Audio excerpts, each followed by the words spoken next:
Hello and welcome to the Game Cupboard. My name's Rick and today I'd like to talk about A Short Hike on the Nintendo Switch.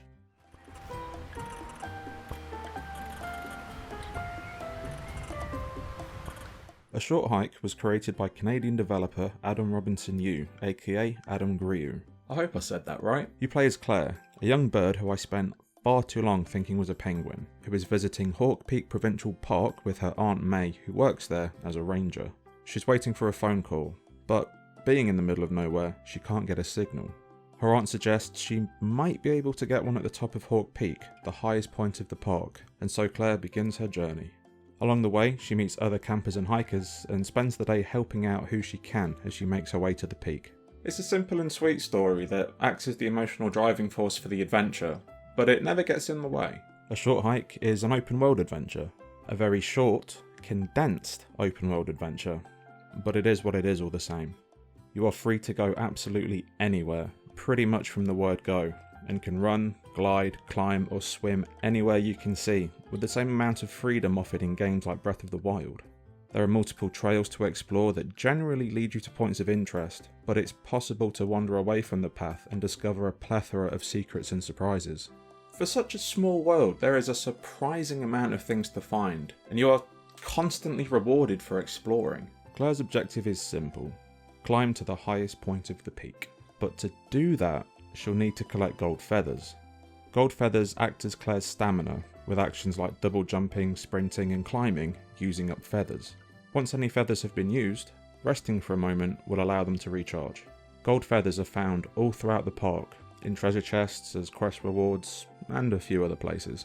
At the beginning of the game, Claire is limited to how high up the mountain she can reach due to low stamina, but each feather she collects allows her to climb or fly a little higher, and before you know it, you're free to fully explore Hawke Park Peak. It's a nice system that stops you going too far too quickly, but it never feels restrictive, and you don't need to find all the feathers to beat the game, but the more you find, the more you explore.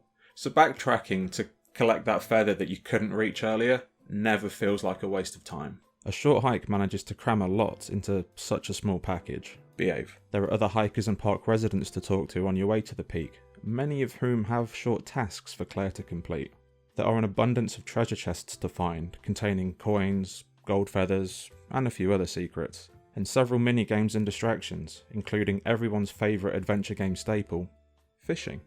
For the most part, exploring the park feels great. Any items Claire finds can be viewed in the simple and easy to read inventory, with certain items, such as the fishing rod and shovel, being equipable with A. Claire feels a bit heavy when she runs, but she moves quick enough, and jumps and turns are super responsive, so it never feels sluggish. Holding the A button against the side of a mountain or building will cause Claire to climb it, and any surface is climbable as long as she has enough stamina, adding an element of true freedom to exploration. She climbs mountains at the same speed she walks, so climbing never feels like a chore. Pressing A immediately after a jump will make Claire perform a double jump, and holding A after a jump will cause her to glide. Gliding is a fun way to get around the island, but it isn't without its issues.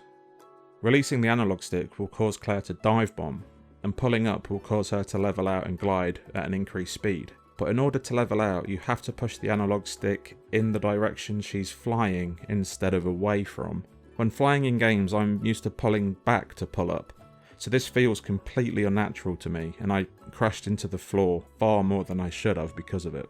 A quick side note on this. After I wrote that last paragraph, I went and asked my girlfriend, in flying games, when you need to pull up, do you push forward or back? And she said forward. So now I'm thinking, maybe it's just me who has the controls backwards and it isn't the game's fault at all. Another major issue I had with the flying is the camera. The camera isn't manually adjustable and will often snap around to realign itself, completely changing Claire's direction and often causing a crash landing.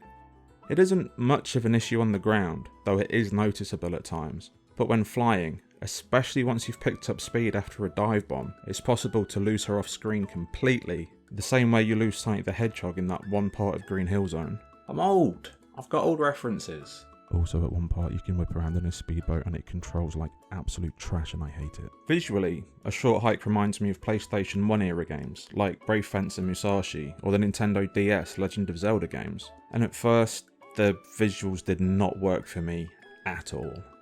To be blunt, they looked bad. Like a PS1 game being played on an HD TV bad. It was like an assault on my eyes, and within a couple of minutes I had a headache and felt genuinely nauseous. I lasted 35 minutes before switching off my game capture and playing in handheld mode, where the compressed pixels looked considerably better. But it's while I was playing in handheld mode that I noticed an option to adjust pixel size from big and crunchy to small and tasty, so I decided to give it another go on the TV. It turns out another option, tiny and sharp, becomes available when docked, and that's when the visuals came into their own. What was once hideously pixelated became beautifully retro. The bold, vibrant colours make the park an absolute joy to explore, and as you traverse the park, the colours of areas change, giving the illusion of scale and passing time. It just feels like a happy place to spend an afternoon. The music, too, is superb.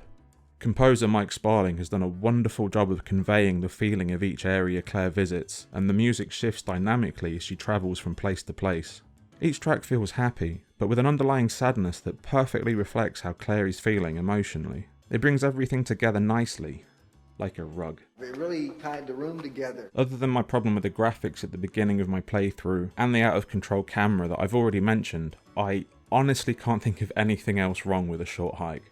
If I had to stretch, I'd say that something that really grinds my gears in adventure games and RPGs is doing tasks for rude NPCs. And a couple of the NPCs in A Short Hike are extremely rude.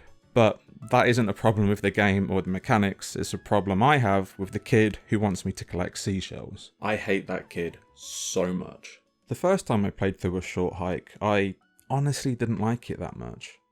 Don't get me wrong, I could see that it was a well-made game, it just wasn't my kind of game. I find open world sandboxes stressful, and much prefer linear, story-driven games. However, when I played through it a second time, all that changed. I knew the world, the mechanics, and the limitations within the game world, and I was able to truly relax. I thought I was just playing through it to capture more footage for this video, but the longer I played, the more I realised I was playing for me, and loving every minute of it. I was discovering things I'd missed the first time around, and enjoying the island as it unfolded organically around me as I took my time and followed the various trails instead of running around frantically. Once I'd adjusted the pixel size, I was able to fully enjoy the retro aesthetic and just get lost in this microcosm of summer. On its official website, A Short Hike is described as a little exploration game about hiking up a mountain. And like hiking in real life, once I allowed myself to slow down and take in the environment, I ended up having a fantastic time. Everything about this game is just wonderful, and I cannot recommend it highly enough. A Short Hike is available on Steam for $5.79 and on Nintendo Switch for $6.29. One playthrough will last you between 1 and 2 hours, so it is the perfect game to lose an afternoon to. But that is it for my review of A Short Hike. Have you played it? What did you think? Let me know in the comments below, or over on Twitter at GameCupboardRick. But until next time, thank you very much for watching, and I will see you in the next video.